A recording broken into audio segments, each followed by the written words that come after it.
સુરત અને વલસાડ બાદ અને નવસારીમાં પણ બોમ્બની ધમકી મળતા ખળભળાટ મચી ગયો છે। નવસારીના નાગ તલાવડી વિસ્તારમાં આવેલી મુખ્ય પોસ્ટ ઓફિસને અજાણ્યા ઇસમો દ્વારા ઈમેલ મારફતે બોમ્બથી ઉડાવી દેવાની ધમકી આપવામાં આવી છે। આ ગંભીર ધમકી મળતા જ પોલીસ વિભાગના ઉચ્ચ અધિકારીઓ, બોમ્બ ડિસ્પોઝલ સ્ક્વોડ અને ડોગ સ્ક્વોડનો કાફલો તાત્કાલિક ઘટના સ્થળે દોડી ગયો હતો।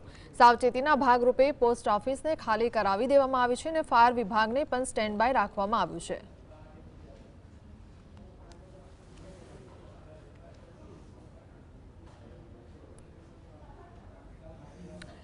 સદત્તા હિતેશ જોડાયા છે। હિતેશ, બોમ્બની ધમકીને લઈને શું સમાચાર?